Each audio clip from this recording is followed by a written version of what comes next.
Bismillahir Rahmanir Rahim. Assalamu alaikum, dear viewers. Welcome to this session of textual study of the Quran. Today we will begin the second section of Surah Baqarah. You would recall that this surah is divided into certain sections in which there is an introduction and there is a conclusion, and in between there are three sections or four sections, as the case may be. So as far as the first section of Surah Baqarah is concerned, it ended on verse 121. And from here begins, from verse 122 begins the next section of the surah. And this is the topic, or this is the section that we are going to start off today as well. And you will notice here that this section begins with exactly the same words as the previous section began. So just to recap, the first 39 verses of this surah, they form an introduction, and then from verse 40 to verse 121, this constitutes the first section. And from verse 122, from which we'll start to study today, the next section starts. The first section started with the words Ya Bani Israel uzkuru ni'mati allati, and you will notice that the second section also begins exactly with the same words. And this reiteration brings to prominence the progression of topics in this surah and how they are sequentially related.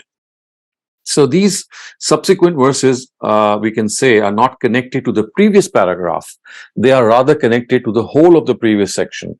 So what is important to note here is that in the topical progression of the surah, once a section ends, the subsequent section is coordinated to the complete previous section and not to the immediately previous paragraphs. So let us start with our lesson today. This is verse 122 and it is being displayed before you on the screen. Bismillahir Rahmanir Rahim. Ya Bani Israel uzkuru ni'mati allati an'amtu alaykum wa anni faddaltukum alal alameen. واتقوا يوما لا تجزي نفس عن نفس شيئا ولا يقبل منها عدل ولا تنفعها شفاعة ولا هم ينصرون.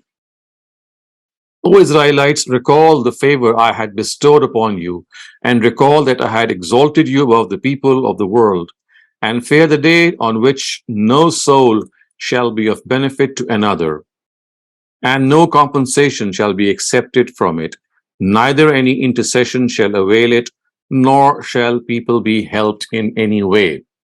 So you can see the words Ya Bani Israel are the words from which this section begins, and exactly the same words were used when the previous section began, which is the first section, and the words exactly were the same, Ya Bani Israel. So it's like addressing the Israelites again and again, and referring them to some of their blemishes, to the charge sheet they were guilty of. And if you make a mental note of what we had studied in the previous section, you would recall that the greatest hindrance in the way of the people of the book, in particular the Jews, in accepting the call to this new faith, was that they thought that they are the progeny of Abraham. And they contended that guidance and salvation could only be obtained if a person was either a Jew or a Christian. And in this second section, which we are now about to start, so what has happened is that part of Abraham's account and his anecdote, which is narrated in the Quran, is recounted here in this section. Of course, he and his sons, which is presented not only in the manner that it negates these claims, but it also fully validates the prophethood of Muhammad. So the negation is that it's not that guidance can only be obtained if you're a Jew or a Christian, but it is stated in very, very emphatic way that the real guidance is the one which Abraham had provided, and he was neither a Jew nor a Christian. In other words, we can say that this is like a final call, a wake-up call for the Jews and the Christians, in a style which leaves them with no excuse but to face the truth they were seeking to deliberately deny, and a call to follow the religion of Abraham, which Muhammad ﷺ was asking them to embrace, while leaving aside the prejudice of their own religions. So in this perspective, we have to understand that this particular section is now building up once again by addressing them by the same words as Ya Bani Israel, and now telling them that you have forgotten the religion of Abraham yourself. Now you have divided yourselves into Jews and Christians. Remember, the call of Abraham was absolutely different. And he was neither a Jew nor a Christian. Walakin kana Hanifa Muslima, as we will see later on, that he was a devoted Muslim. So he preferred himself to be called a Muslim. He did not like to be called a Jew or a Christian, and Jews and Christians, of course, were born after him. So this is the important thing here. And the verses that we have studied just now, the part started just now, which is verse 122 and 123. The important thing here to realize is that the words used here are Anni faddaltukum alal alamin, that we exalted you above the people of the world. Now, what does this mean? I mean, we've discussed this earlier on as well. But obviously, the reference is to the position of Shahada, which means that they were appointed as witnesses to God's religion.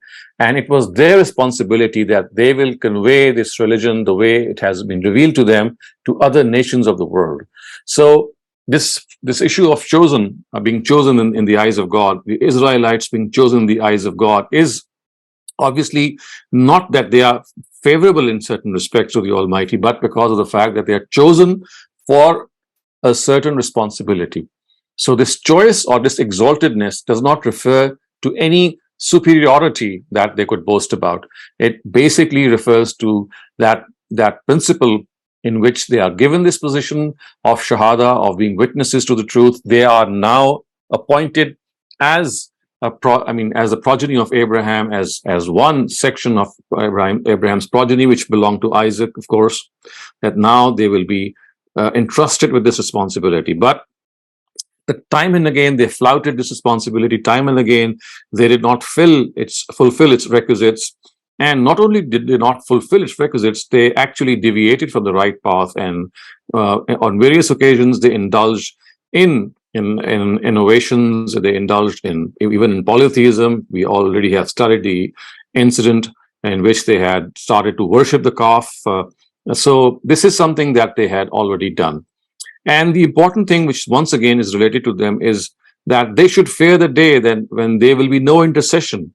No one is going to intercede for them. So if they think that they are the chosen ummah of God, then they are gravely mistaken vis-a-vis if they think that God has preferred them to other people just because of the fact that they are superior to other people.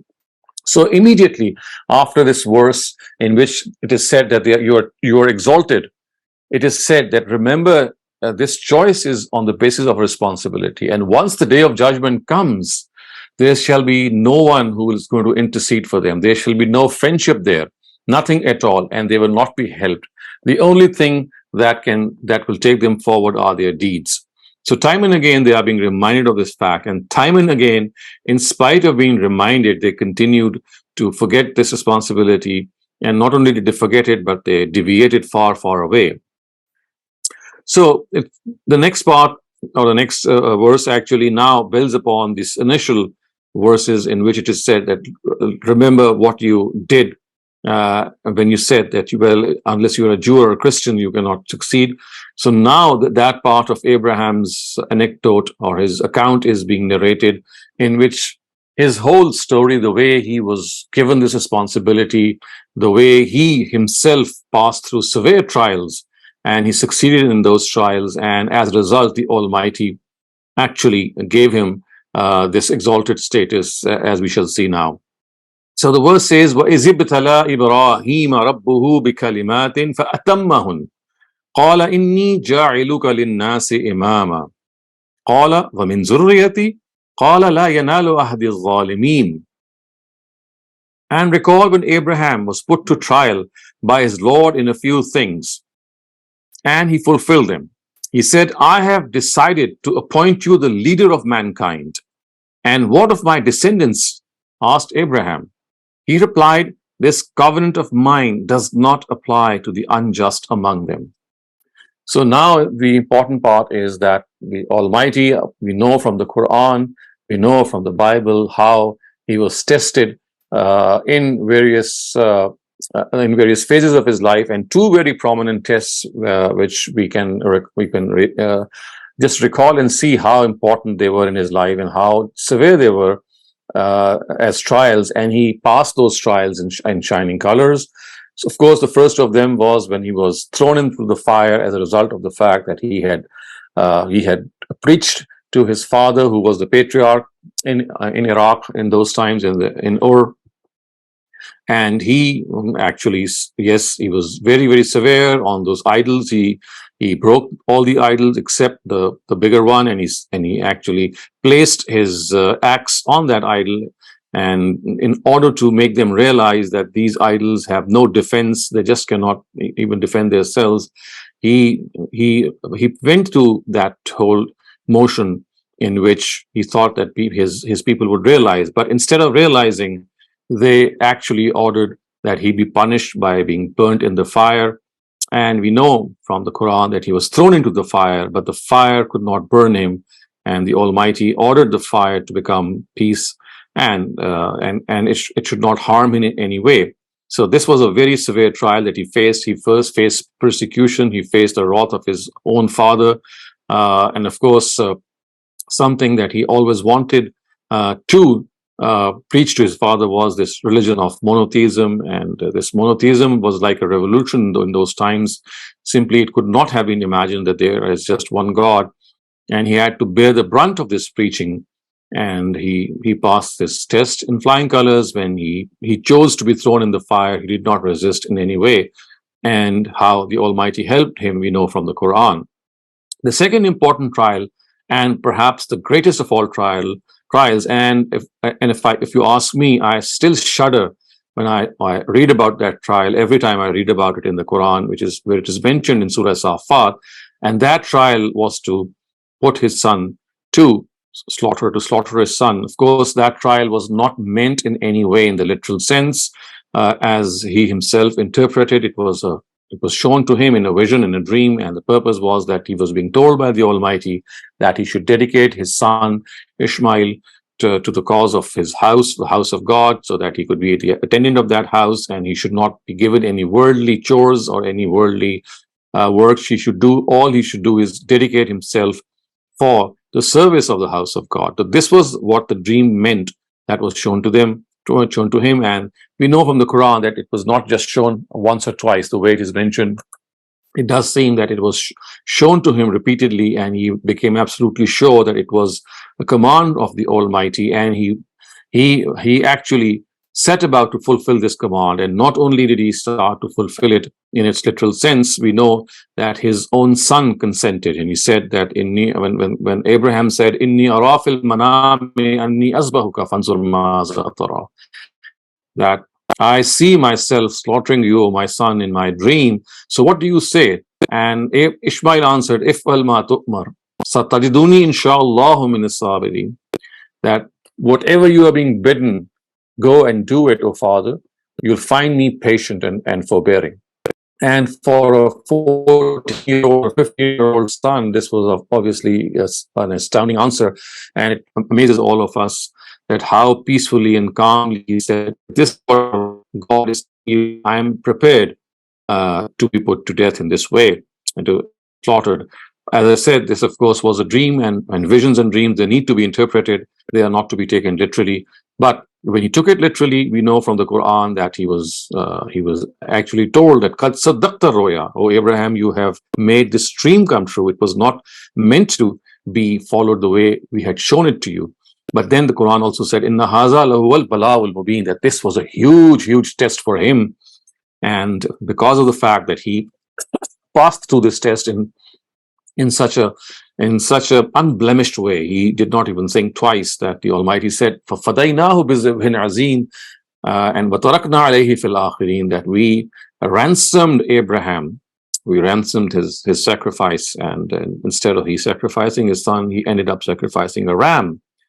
And وَتَرَكْنَا عَلَيْهِ فِي الْآخِرِينَ, and we set this tradition for later generations, that in commemoration of this huge feat that he did, it was made a yearly commemoration in the religion of Prophet Muhammad sallallahu alaihi wasallam, and in the form of the Eid, in which you are sacrificing an animal every year, and on the 10th of Zulhajj, on the 9th of Zulhajj.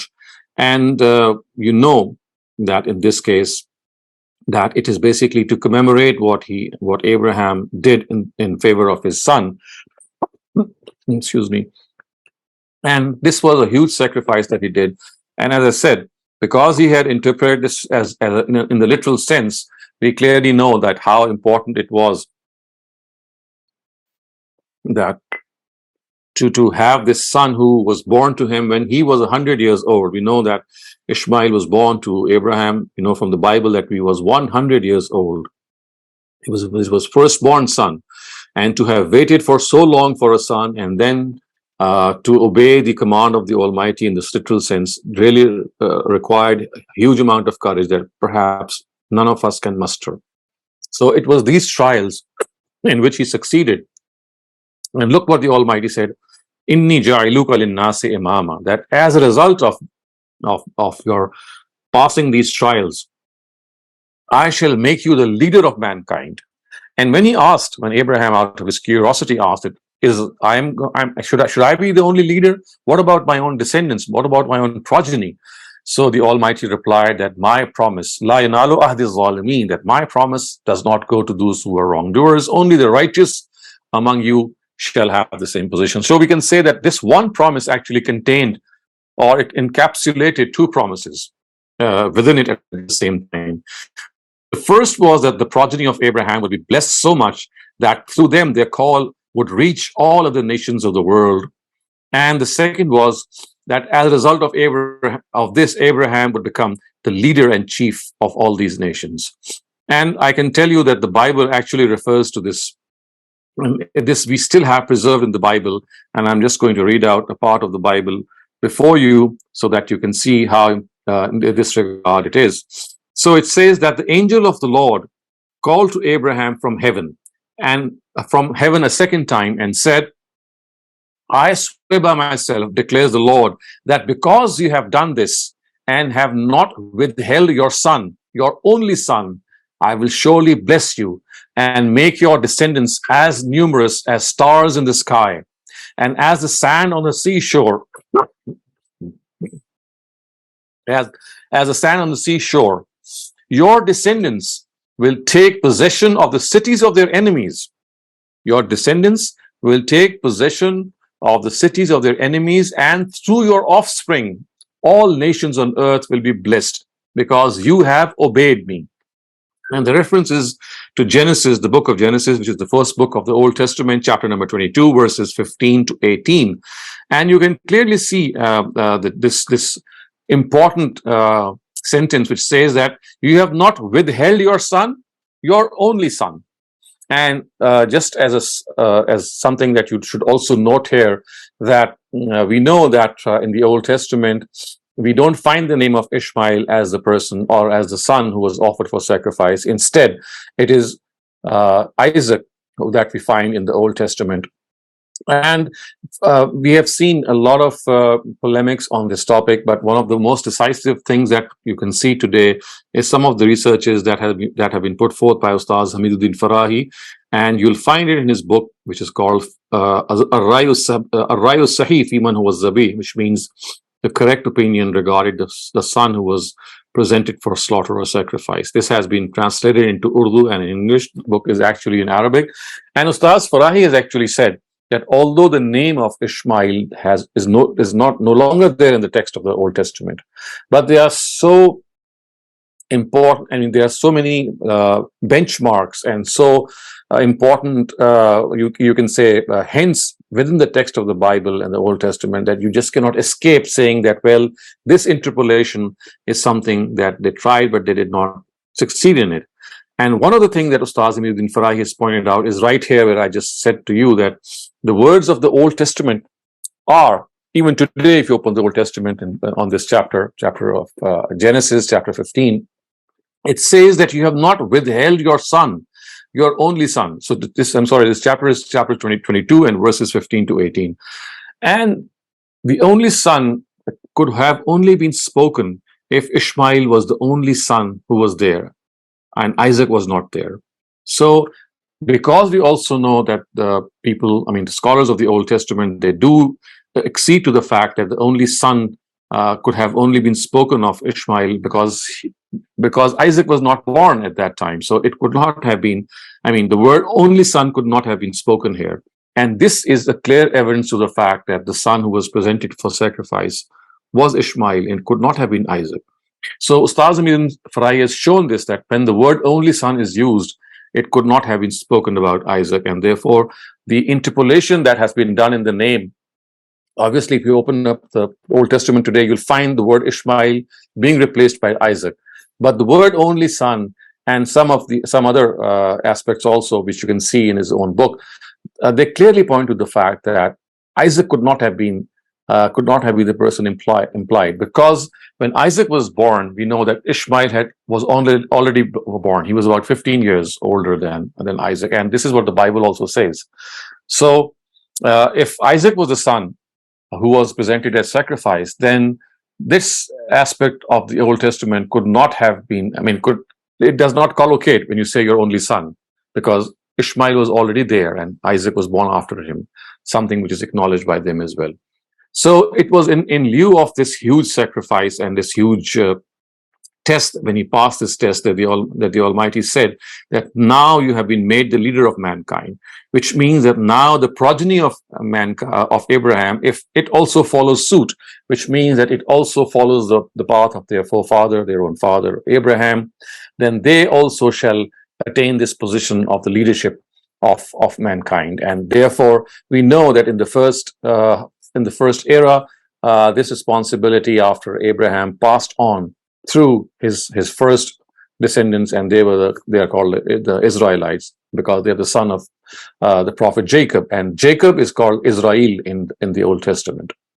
And once they were deposed in the times of Prophet Muhammad, then that responsibility shifted from them to the Ishmaelites. So the Israelites and the Ishmaelites, the two descendants or the two branches of Abraham's descendants, were given this responsibility. But when they did not fulfill it, or in the time they did not fulfill it, they were never recipients or never bestowed with this position. So until now, we have covered these aspects of this. And if you have any questions regarding what we have covered until now, please raise them. After that, inshallah, we'll proceed with the remaining verses. Assalamu alaikum. Thank you so much for your beautiful presentation, sir. The first question today is from Adil Qureshi. Adil, please go ahead. Sir, the only son ayah that you are mentioning in the Bible. So how do they explain that if they also agree that Ishmael was the firstborn? So obviously the only son could have only meant Ishmael and not Isaac. I have yet to find any convincing explanation regarding what they say, and they try to make a argument in favor of the fact that the word only son is said in a metaphorical way, in an emphatic way, as maybe like implying your real son as your only son, something like. It's like making up things which do not convince any of the readers. You can look up a lot of explanations under this verse if you just pick up a couple of biblical commentaries, but I have yet to find any convincing answer. Right. And so second question is, what exactly is it that Allah Almighty wanted Abraham to do with his son, if not slaughter him? So that is precisely what I said earlier on, that this dream was to be interpreted in its metaphorical sense, the way dreams are, and the Almighty wanted to dedicate Ishmael for the service of the house of God. So, but you see your son being slaughtered, it actually meant that he should not do any worldly chores, he should not be given any other responsibility, or he should not earn his living the way people do earn their living in the normal way, but he must be devoted for the cause of God. So the purpose was that Abraham and Ishmael had rebuilt the house of God, the Baytullah, and once, of course, Abraham had to pass away, so someone had to look after this house of God. So it was like the Almighty telling Abraham that now you will be looking after this house of God once it has been made, but after you, it will be your son, and after the son, of course, it will be his descendants. And we know this actually happened. The Levites, who are the descendants of Ishmael later on, they were entrusted with responsibility as well. So basically, it was a signal to Abraham that he should dedicate his son for the service of the house of God. Thank you so much. Next question is from Noshad Shafkat. Please go ahead. How did the name Isaac change to Israel? What is the connection between the two? Not making very clear why was Isaac's name changed to the Israeli? Ishmael was changed to Isaac actually.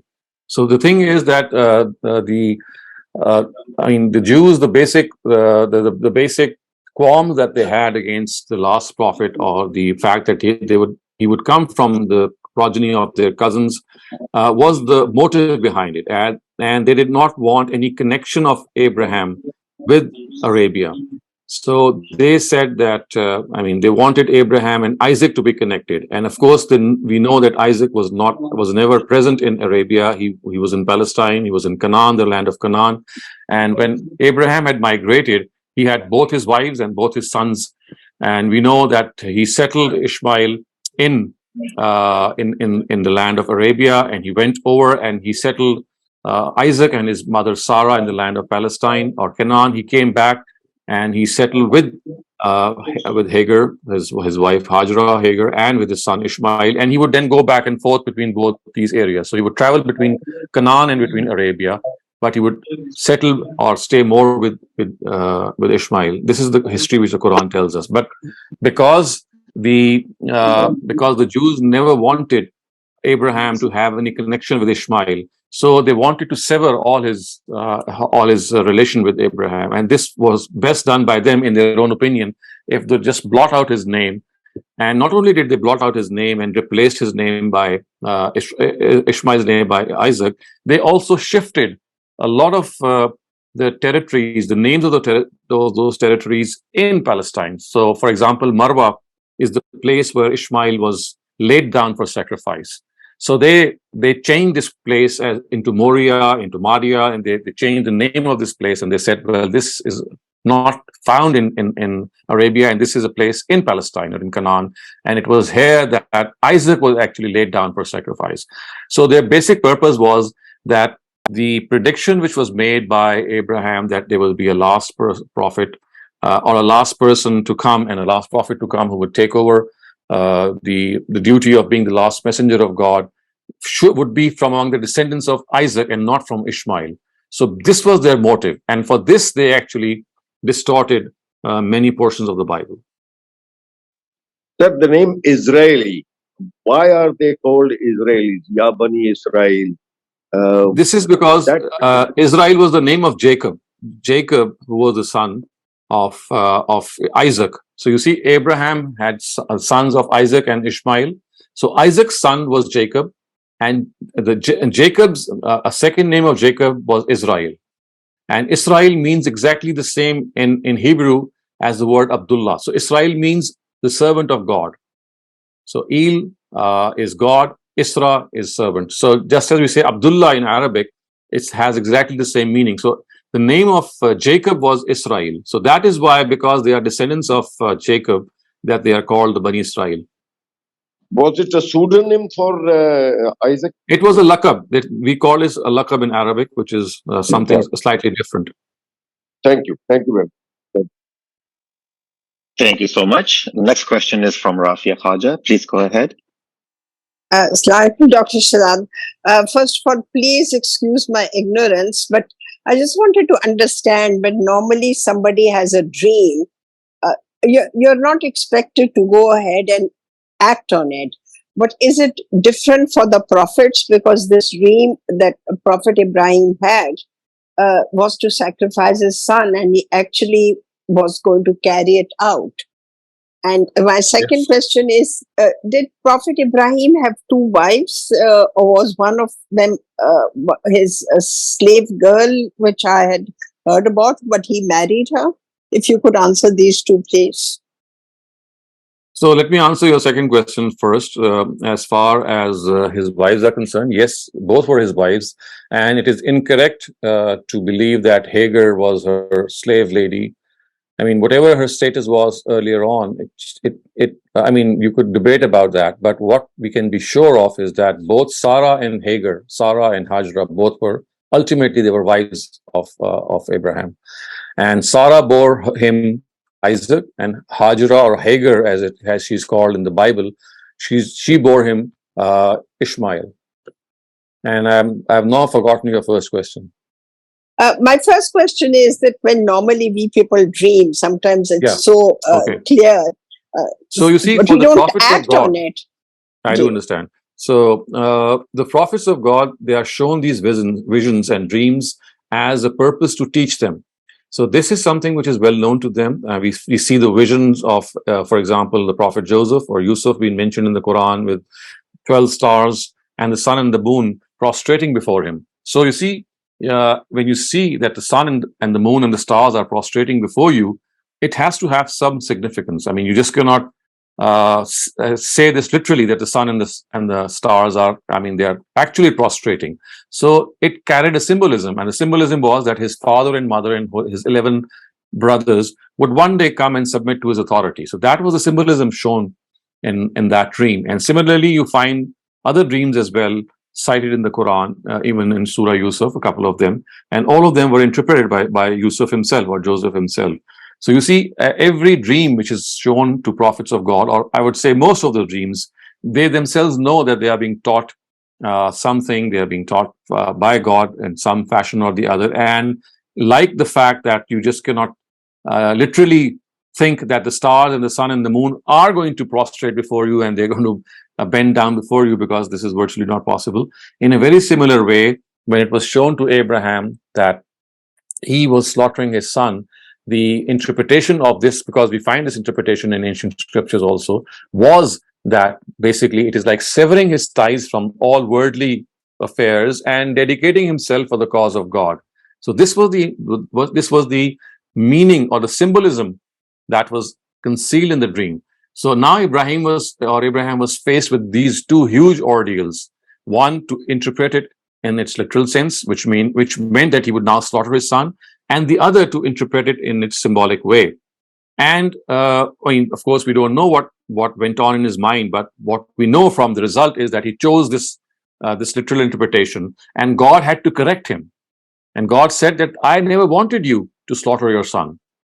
So had this been God's intention, he would never have said "Kad saddaqta roya," which meant that Abraham, you've started to make your dream come true. We never wanted you to act upon your dream in a literal way. So this correction by the Almighty tells us that Abraham wrongly interpreted the dream. Yes, in spite of wrongly interpreting the dream, he did a mighty deed by laying down his son and getting ready and prepared to sacrificing. But the Almighty said, well, you have passed the test. You have chosen the difficult of the two things that could have happened, either the literal interpretation or the symbolic one. And now the Almighty has liked this act so much that he has now made it a permanent part of the Sharia, and so that people can commemorate this sacrifice every year. So basically, you can see that it was a dream in which it was not meant by the Almighty that he needed to sacrifice his son. And this is one thing that we have to also make people understand, that the Almighty is not going to ask for this sacrifice, this human sacrifice, the way, I mean, it seems on the face of it. It was basically him wanting Ishmael to be dedicated for his service. But Dr. Shehzad, when one reads about it, it's frightening that he actually did lay his son down, and that time God stopped him. None of us could ever be able to do that. Right.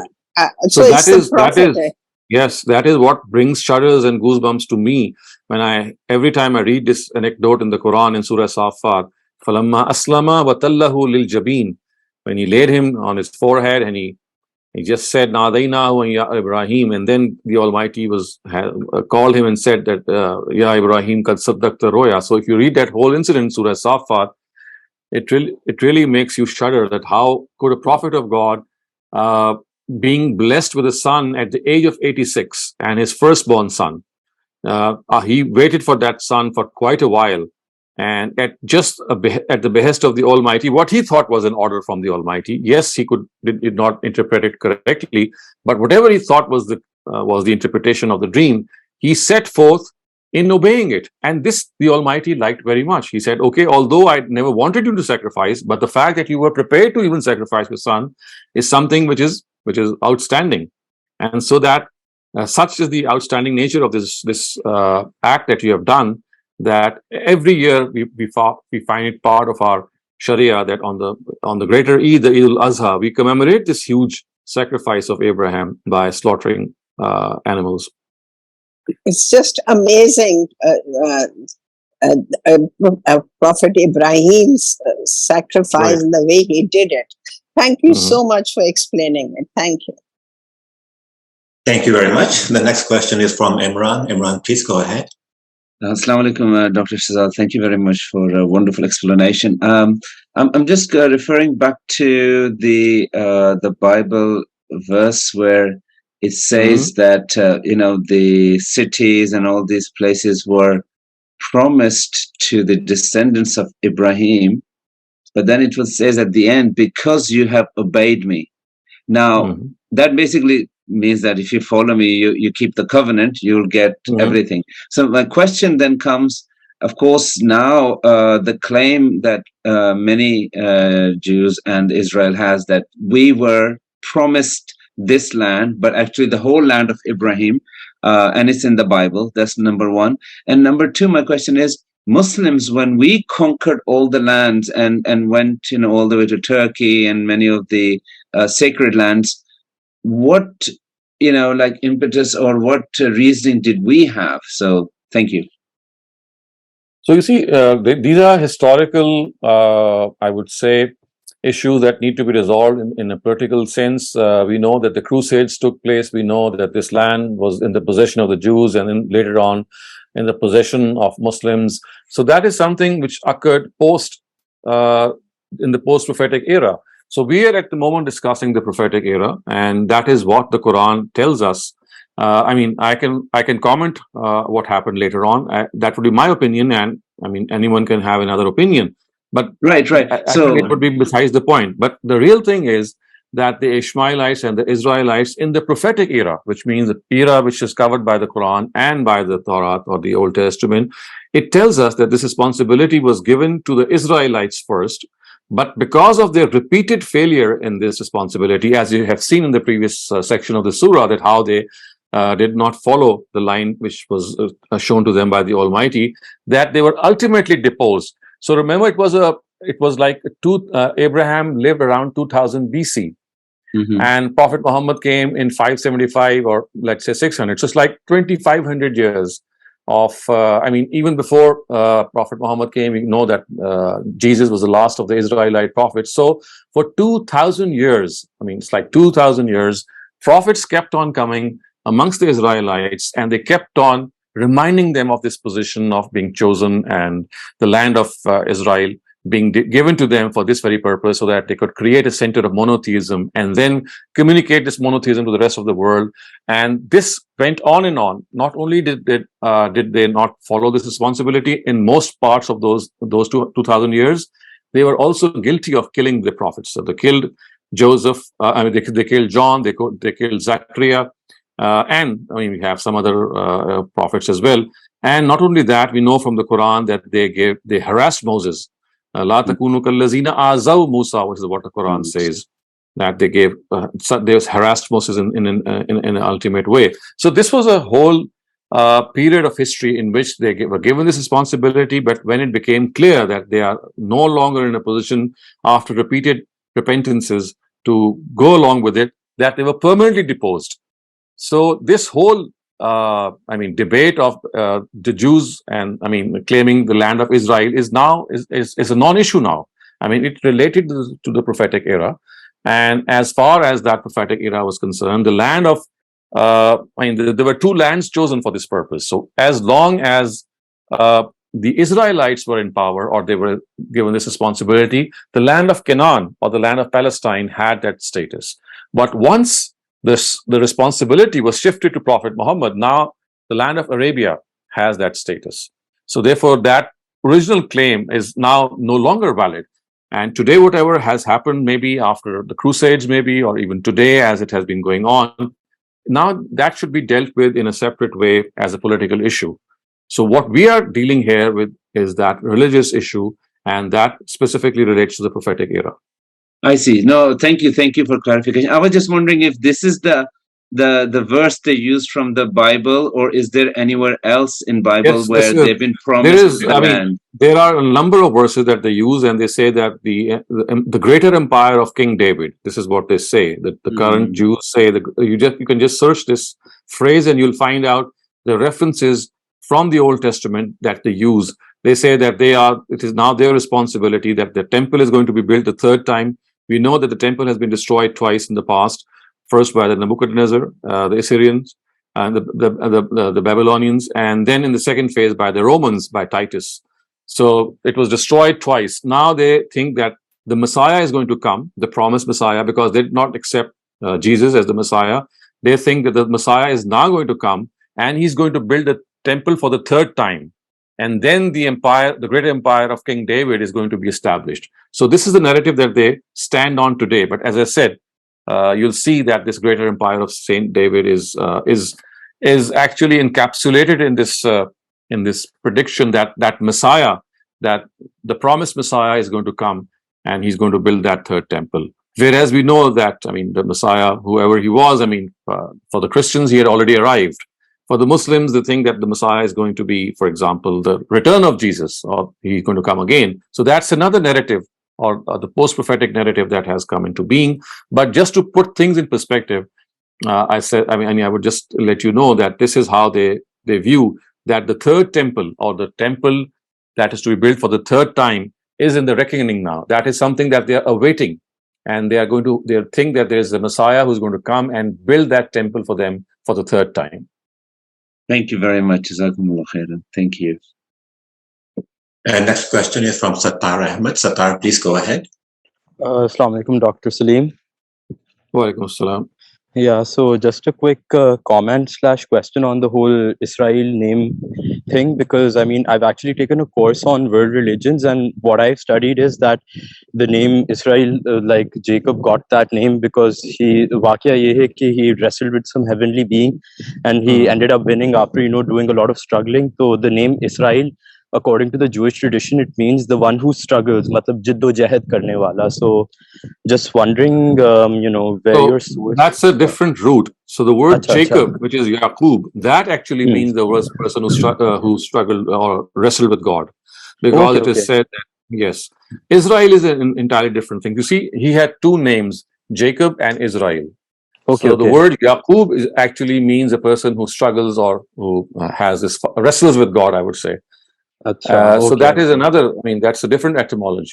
But as far as Israel is concerned, El in Hebrew means house. It means God. Yeah. Okay. Thank you. Thanks for the clarification. Next question is from Annie. Annie, please go ahead. Thank you. Assalamu alaikum, Dr. Shehzad.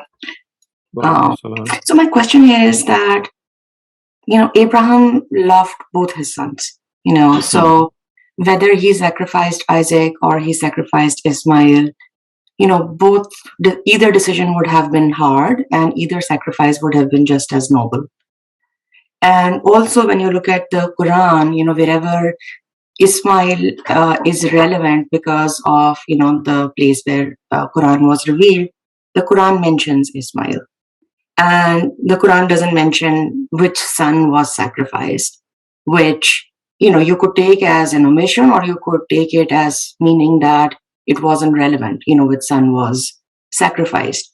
But I feel that in tradition and in these exegeses and, this debate over which son was sacrificed, there is this, it's reflective of this sort of fear or insecurity that, if Ismail was superseded and Isaac was the one who was sacrificed, then that would mean that Ismail wasn't as worthy, and by extension, Muslims are not as worthy as Jews and Christians, which frankly doesn't seem to make a lot of sense to me, because, and Quran doesn't talk about, the only son and the language that you mentioned from Genesis, which, by the way, if you go to Genesis, for several other, personalities as well.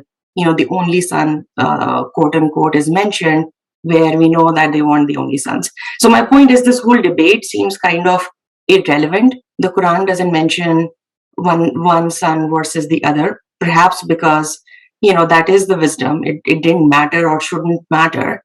And the fact that Ismail built the house, quote unquote, the house, and was settled in or near Mecca, that is mentioned in the Quran. So what is relevant is mentioned, and what is not relevant is not mentioned. So why do we interpolate, and why do we get into this conspiratorial exegesis that somebody must have changed the name from Isaac to Ismail, and that's some kind of a conspiracy against Muslims?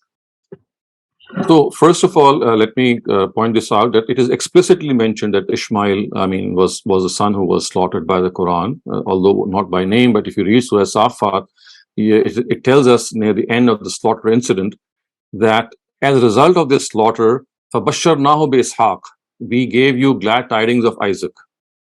So it clearly tells us that Ishmael was the person who was in question, and the whole incident of sacrifice, the way it is mentioned and the build-up is there. Although the name of Ishmael is not written, by word, in explicit sense, but the way the whole incident is narrated is like established history, because the Quran does not need to reveal things which are already established history.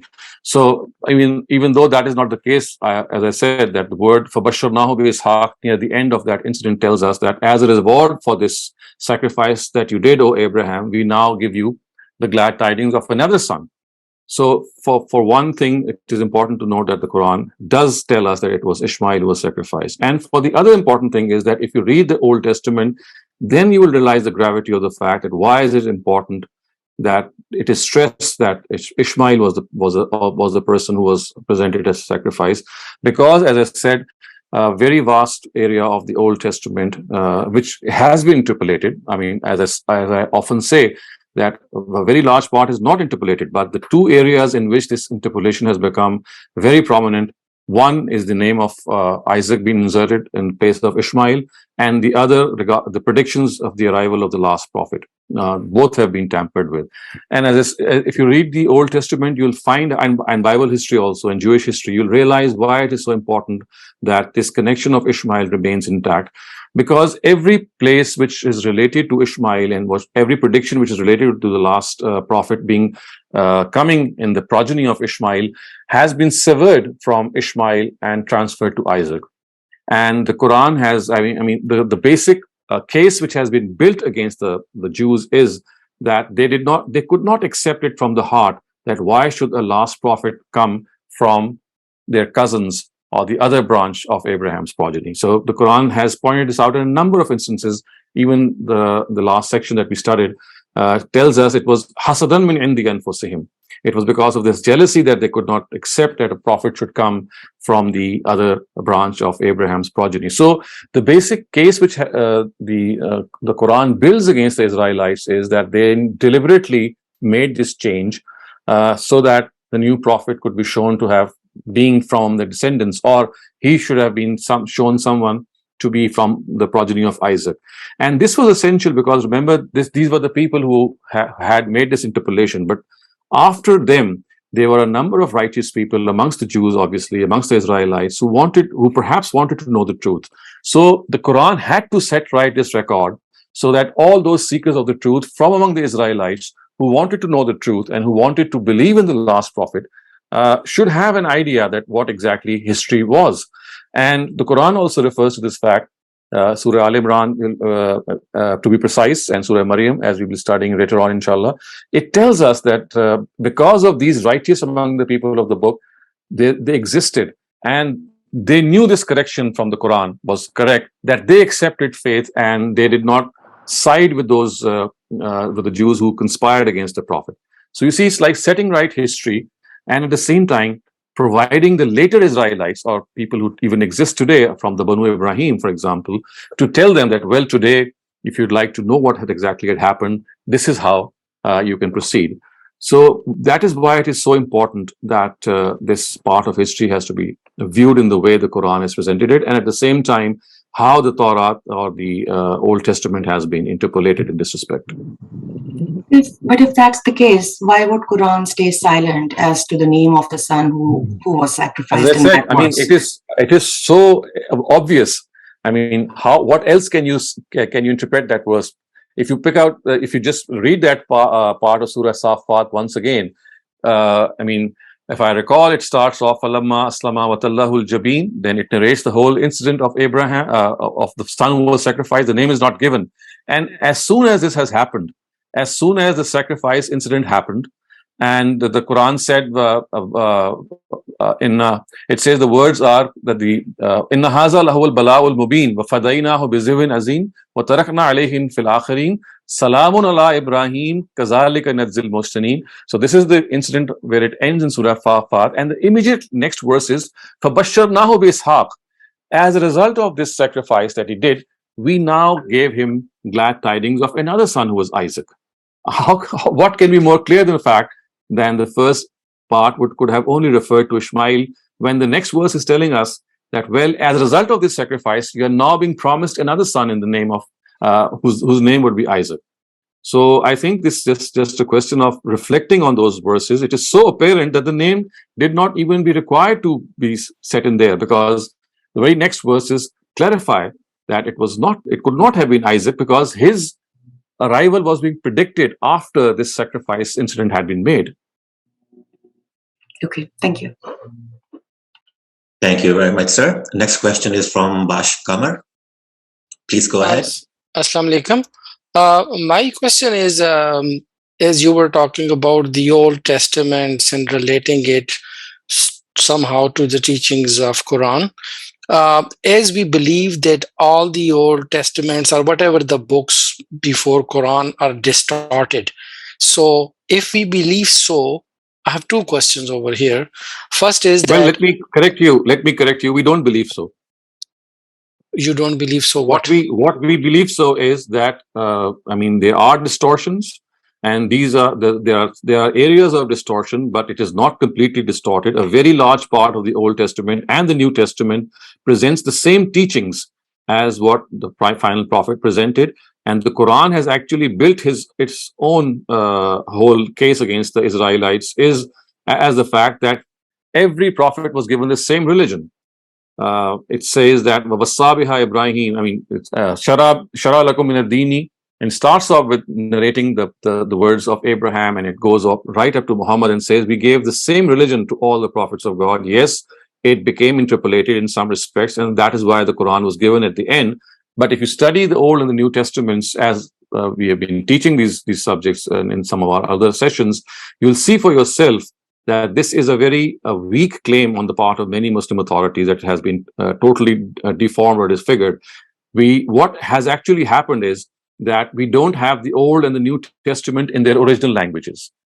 So what we have is translations, but a very greater part of these translations are very accurate, because whatever they say is exactly in line with the Quran, except for these two areas which I just pointed out, that the incident of the sacrifice has been interpolated in the Torah, and similarly the predictions of the arrival of the last prophet, which are found in the Old and the New Testament, they no longer exist in the way they were given, because we know from the Quran, which says that the name of Ahmed, which is the actual name of our prophet, was found in the Old and the New Testaments. So barring these two areas, a very large part of both these books is in conformity with the Quran.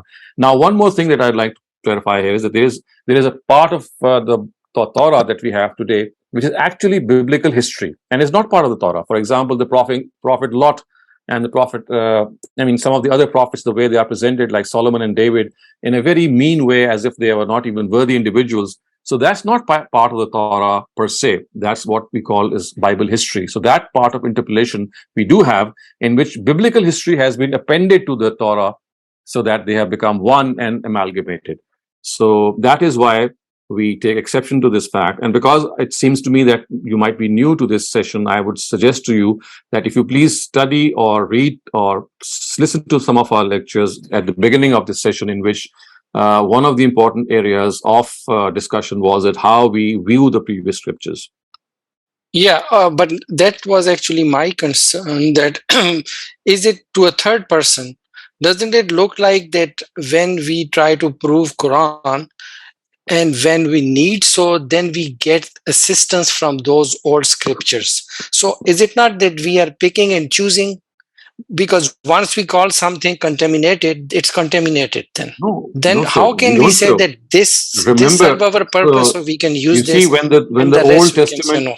when the Old Testament was revealed in the times of Prophet Muhammad, remember it had already been interpolated.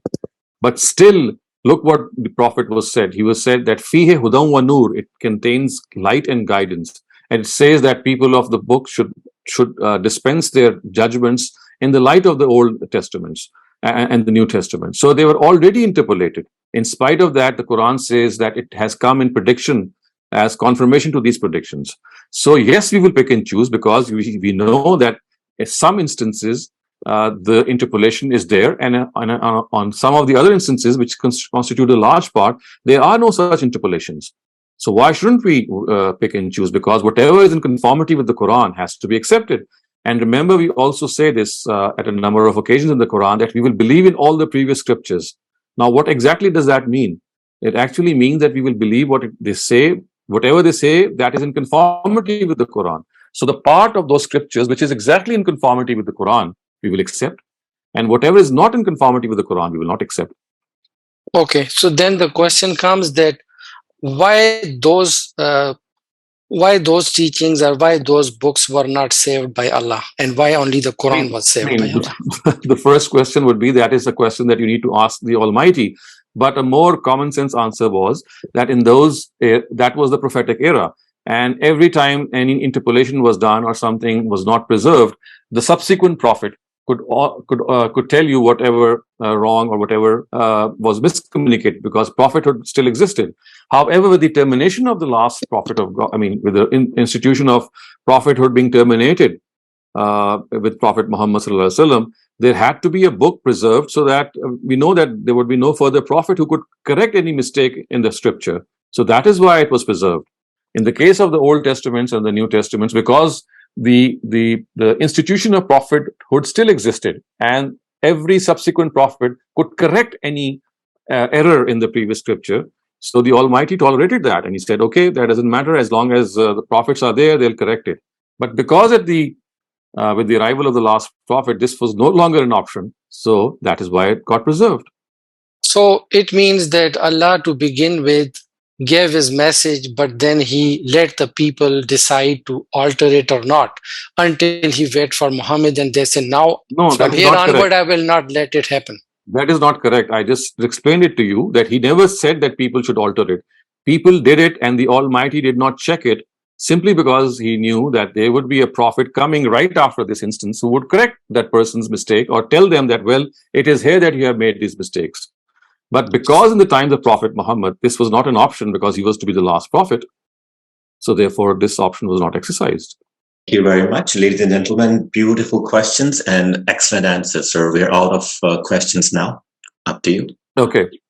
So let's move on to the next section, which is, or the next verses, which starting off with verse 125. وَإِذْ جَعَلْنَا الْبَيْتَ مَثَابَةً لِلنَّاسِ وَأَمْنًا وَاتَّخِذُوا مِن مَّقَامِ إِبْرَاهِيمَ مُصَلًّى وَأَهِدْنَا إِلَىٰ إِبْرَاهِيمَ وَإِسْمَاعِيلَ أَن طَهِّرَا بَيْتِيَ لِلطَّائِفِينَ وَالْعَاكِفِينَ وَالرُّكَّعِ السُّجُودِ. And recall, when in the land of Arabia we appointed this sacred house, a place where people can turn to, and their sanctuary, and commanded, make an area of prayer in this place of Abraham's residence. And we bound Abraham and Ishmael. Cleanse my house for those who will come to do the tawaf, to observe the itikaf, and to kneel and prostrate in it. So now this is a very monumental verse of the Quran. And a number of things become evident from this verse. The first thing that I'd like to point out here is the article alif lam appended to the word bait. So remember, so look at this verse, the first part, first line. It says, وَإِذْ جَعَلْنَا الْبَيْتَ مَثَابَةً لِلنَّاسِ. And recall when we appointed this sacred house. So the alif lam on this word bait is not of jins, it is of ahad, which means that it refers to the house that was built by Abraham and Ishmael, as the Quran says in later verses. Now, this is called Bethel. So El is the same as Israel that we just studied. And the word Beth in Hebrew means Bait. Bait means house. And El is God. So Bethel, which is found even today in the Old Testament, means the house of God. And I'm now going to quote you a part of the Old Testament, which will tell you that how even today this name is preserved in the Old Testament, the name of the house of God, although it has been distorted, and the Jews think that this house of God is actually the temple. So, but you can see how clearly it is mentioned in the book of Genesis. This is book of Genesis, chapter 12, verses 6 to 8. So it says that Abraham traveled to the land as far as the site of the great tree of Moreh at Shechem. At that time, the Canaanites were in the land. The Lord appeared to Abraham and said, "To your offspring, I will give this land." So concentrate. "To your offspring, I'll give this land." So he built an altar there to the Lord who had appeared to him. From here, he went to the hills east of Bethel. So this Bethel is exactly Baitullah, house of God, and pitched his tent. He pitched his tent with Bethel on the west and Ai on the east. So Ai is another land. So Bethel was on his west and Ai was on his east, and his own tent was pitched in the center.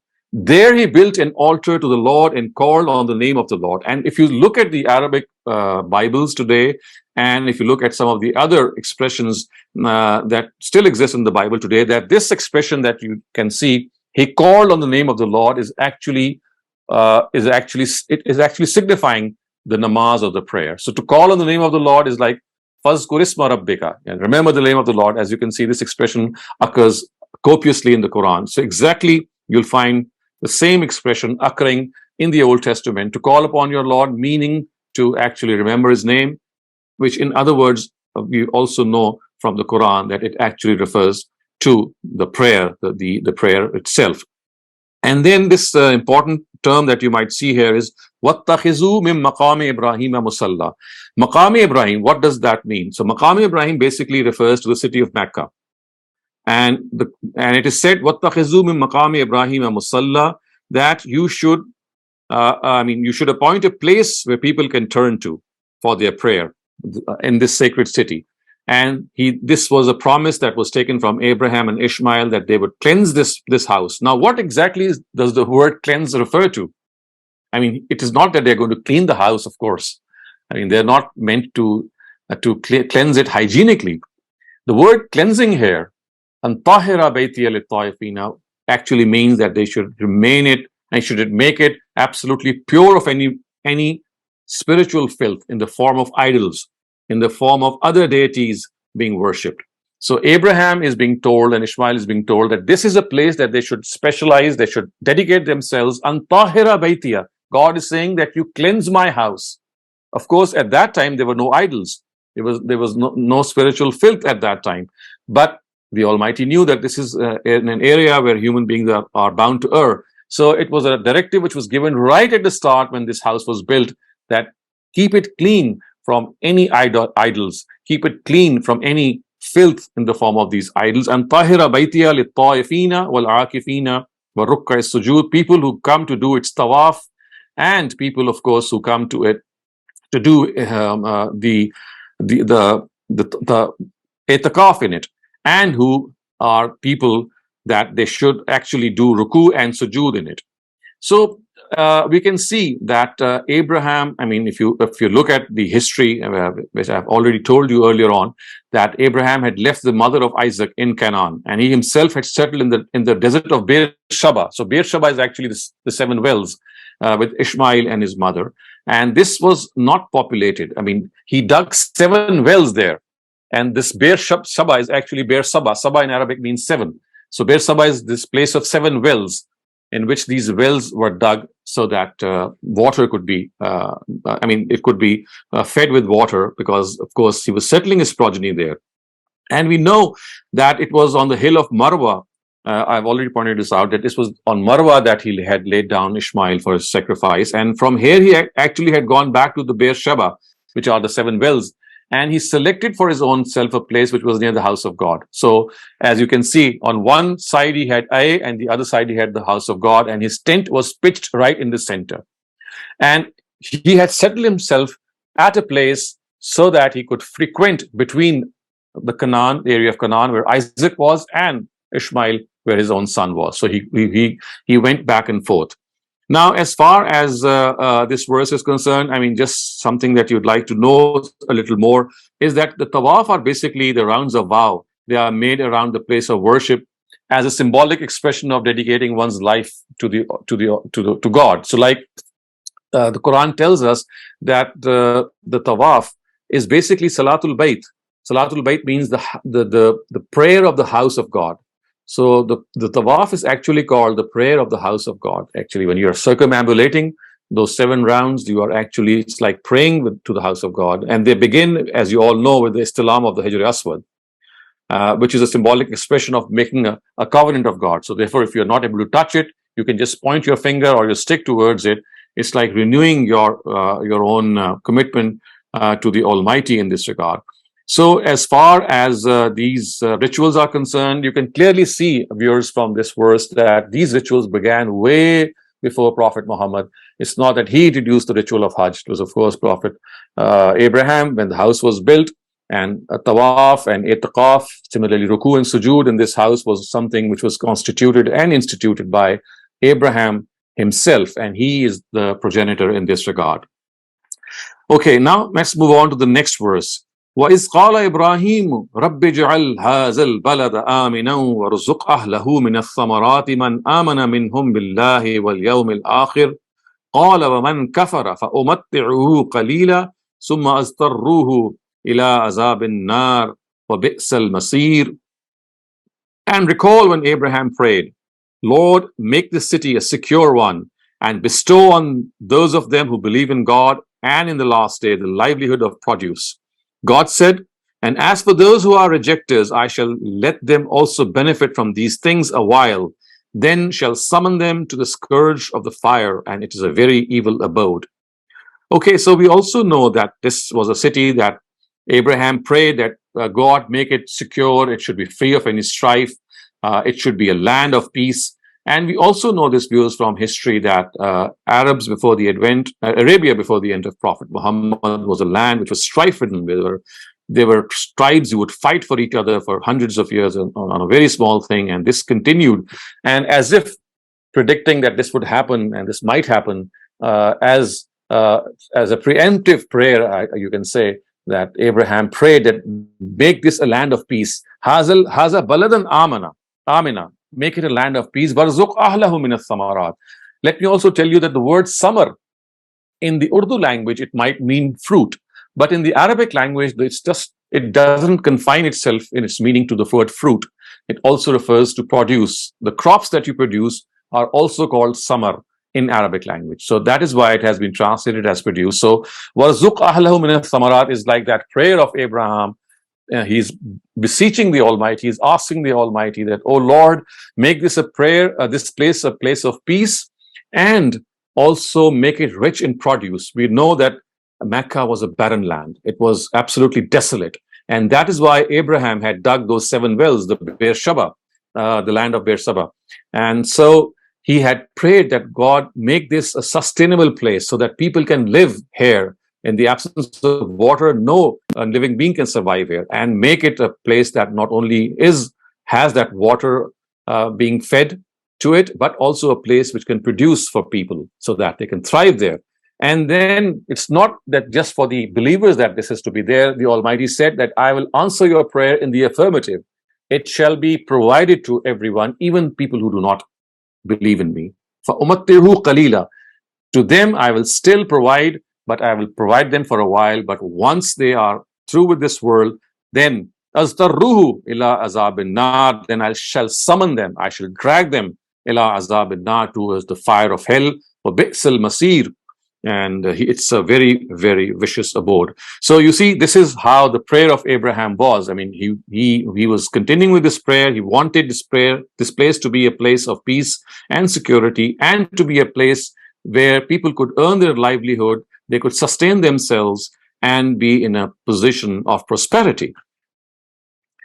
And the next part, or the next verse, actually tells his real duty, or the duty that he was adjudicated from the Almighty. It says, وَإِذْ يَرْفَعُ إِبْرَاهِيمُ الْكَوَائِدَ مِنَ الْبَيْتِ وَإِسْمَعِيلُ رَبَّنَا تَقَبَّلْ مِنَّا إِنَّكَ أَنْتَ السَّمِيعُ الْعَلِيمُ. And recall when Abraham and Ishmael were raising the foundations of this house of mine. At that time they pleaded, Lord, accept this prayer from us. Undoubtedly, it is only you who hears and knows all. So, وَإِذْ يَرْفَعُ إِبْرَاهِيمُ الْقَوَائِدَ مِنَ الْبَيْتِ وَإِسْمَعِيلُ. Of course, it was Abraham and Ismail who were raising the foundation of this house. We know from the Quran, from Surah Al Imran, that it was the first house of God. Inna awwala baytin wudi'a linnas. That is, these are the words of Surah Al Imran that we're going to study inshallah later on. So this shows that this house of God existed even before Abraham had rebuilt it. So on the basis of this, there are scholars who believe that it was not for the first time that this house was being built by Abraham and Ishmael. It was already there previously, but it was destroyed through various calamities, and Abraham and Ishmael re-raised its foundations. And this Hajar Aswad that we know today, scholars believe, some of the scholars believe that this was the only stone that was left of the previous construction. So standing on this stone, did Abraham and Ishmael build on and raise the foundations of the house. And then this prayer continues. It says, Rabbana waj'alna muslimayn laka wa min zurriyatina ummatan muslimatan lak wa arina manasikana wa tub alayna innaka anta tawwabur rahim. And then this fabulous prayer, which is the pinnacle of the previous words, it says, Rabbana wab'as fihim rasulam minhum yatlu alayhim ayatihi wa yuzakkihim in yu'allimul kitaba wal hikmah wa yuzakkihim innaka antal azizul hakim. Lord, make both of us submissive to you. Now, this of course means that Abraham is saying that make us, make myself and my son Ishmael submissive to you. So at that instance, when this prayer was uttered, it was only Ishmael who was with Abraham. So we can clearly see that how this prayer, as far as the Quran is concerned, it also relates to Ishmael. So it says that وَمِن ذُرِّيَّتِنَا أُمَّةً مُسْلِمَةً لَكَ, and raise from our descendants a community which is Muslim by name, not only by name, by character also, that it submits to you. وَأَرِنَا مَنَاسِكَنَا وَتُبْ عَلَيْنَا إِنَّكَ أَنْتَ التَّوَّابُ الرَّحِيمُ. And this is exactly in line with what I just said before, that the prophets of God are at times shown visions and dreams in which they are taught. So this word, arina manasikana, and show us to us the rites of worship, or teach us the rites of worship, exactly refers to this fact that how the Almighty used this institution of dreams and visions so that he could teach his earlier prophets these rituals of worship. And then it says, وَتُبْ عَلَيْنَا, be merciful to us. And now, here I would like to point out a very important principle of the Arabic language, a slightly advanced principle, but it will do you a lot of good if you could just understand this principle. And let me start off explaining this principle by the fact that you see in Arabic, the meaning of a verb changes with the fa'il. Fa'il means the person who is doing that verb. So for example, when I say that I repent before God, I would say tubtu ilallah, I repented before God. So when I am the fa'il, when I am the word, I am the person who is the person who is doing repentance. Taba yatubu, of course, means repentance. It would mean repentance. But when the word is ascribed to the Almighty, obviously it could not mean repentance. The Almighty does not repent. So the word taba, which means tauba, when it is used for human beings, it will always mean repentance. But when it is used with God, when it is being said, tub alayna, you be merciful to us. In that case, as I just translated, the word would mean that God be merciful to us. It will not mean that God repent for us. Obviously, this would be absurd. So the thing that you need to understand is that the meanings of verbs in Arabic changes with the person who is doing that verb. Another example is the word shukr. Of course, when I say ashkuruka or ashkurullah, I mean I thank God. But when it says in Allah shakirun alim, God is shakir, we cannot say that God is thankful. So here it actually means God accepts the gratitude of people. Shakir, when is used for human beings, it will mean that they are grateful. But when the word Shakir is used for God, it means that he accepts the gratitude of human beings.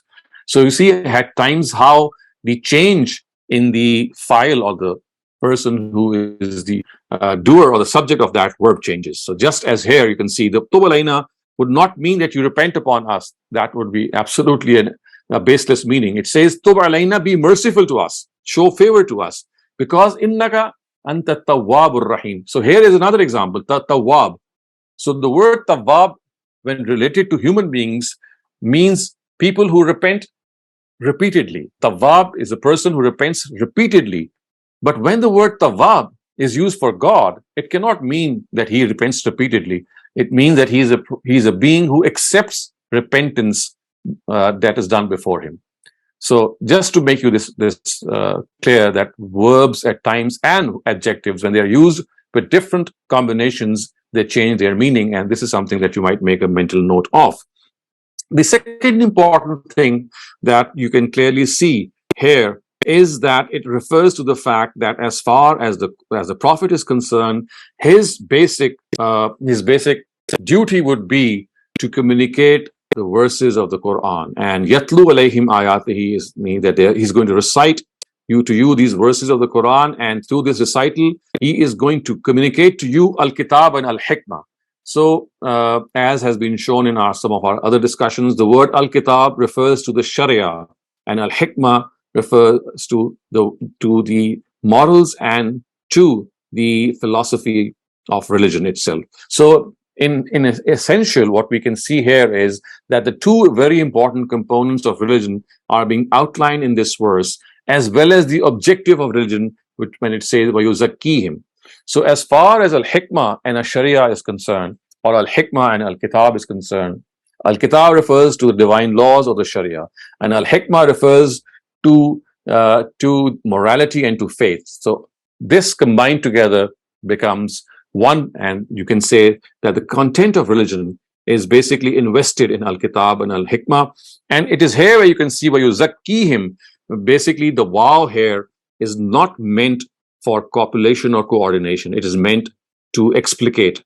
What we can say as, I can translate it as, you can see on your screens, it has been translated that in this manner, he does your tazkiyah. So in other words, what this verse is telling us is that the Almighty has given this book. This book has the religion in it. This religion is composed of two parts, al-hikmah and al-sharia. And the purpose of these two parts is that when you read these two parts and you follow these two parts, that your tazkiyah will be done, your purification will be done, you will be a purified individual. In other words, by merely following al-kitab, al-hikmah, you will become purified individuals. This is a very important subject and debate, although we are not going to discuss it in more detail today, but perhaps in some of the other sessions. But the point that you need to make a mental note of is that this verse has occurred in other places, at other instances of the Quran as well. And it can be shown when we read all these parallel verses together that the two components of religion are al-hikmah and al-sharia, also called al-kitab. So al-kitab and al-sharia are synonymous, referring to the laws of God. And al-hikmah refers to the statutes of faith and to morality. And tazkiyah is the result of following these two parts of religion. So I'm going to end my discussion here. I'm not going to move any further. And if you have any questions regarding what we have just studied, please raise them now. You have a few questions now. Shabbat, please go ahead. Assalamu alaikum, sir. Sir, the way you said like there is a moral in the ayat. So when we read Quran, so that's mean whenever we read some ayat, there is a moral for us. Mm-hmm. And how we get that moral? I think we have studied or discussed this issue before, that you see, you need to understand the book of God in its true perspective. This book of God is not like a universal book of guidance as it is generally thought of.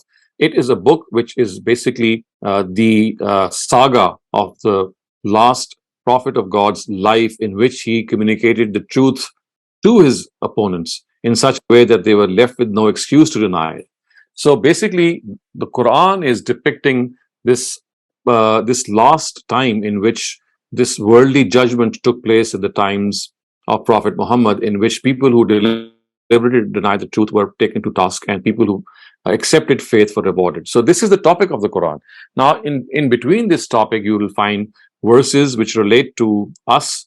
And of course, in this regard, there are some other things also that you might need to understand. And that is, a major part of religion is found outside the Quran, a very big part. For example, morality is found inside of ourselves.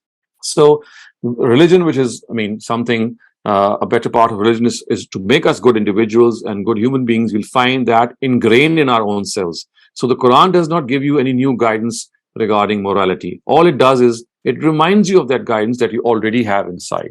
This is one thing. The other thing is that a major part of religion are worship rituals. Now, these worship rituals are communicated to us through the Sunnah of the Prophet Muhammad Sallallahu Alaihi Wasallam.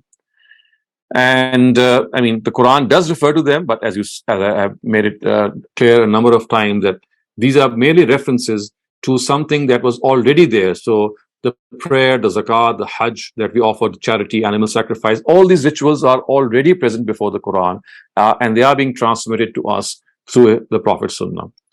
Then a very major part of religion are these etiquettes and mannerisms. For example, hygiene, for example, the things that relate to us, the way we have to conduct our manners. And we've already discussed that in a lecture which is called Islamic Etiquette. So they too are transmitted from the Sunnah. Then a third part of religion is regarding dietary laws.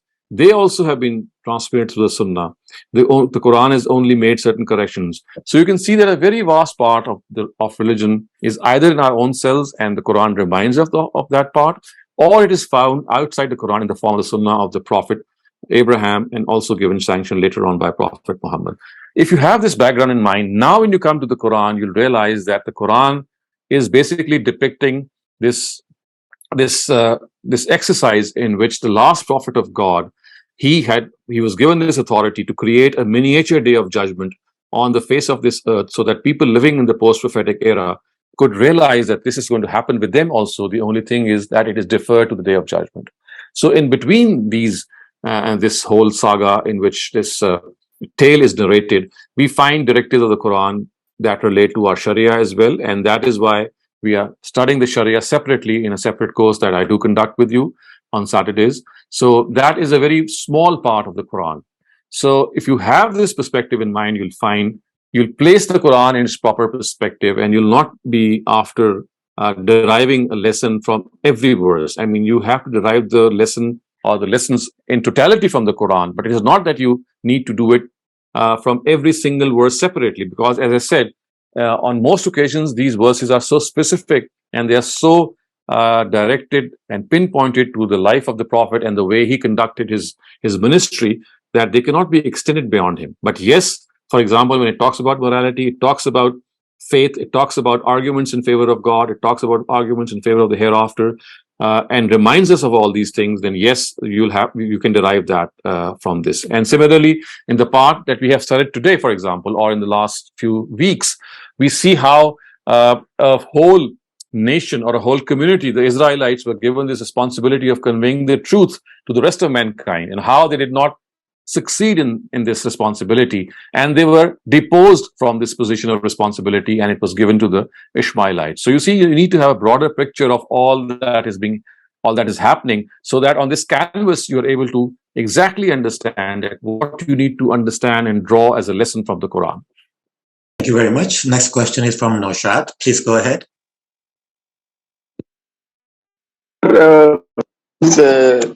When the word Fatamahunna is used for Abraham, means that he fulfilled all that was asked of him by God to the extreme. Yeah.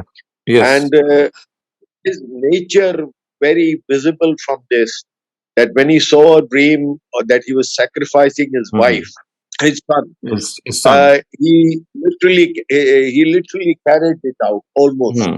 And then also his submission being in the extreme is also, I think, obvious from the word where he prays for Lord to grant produce to the people of this area.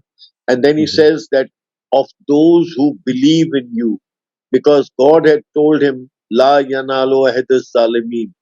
Therefore, he put a rider here, and then God, in His, of course, infinite mercy, said, "No, I will grant risk to even those who do not believe."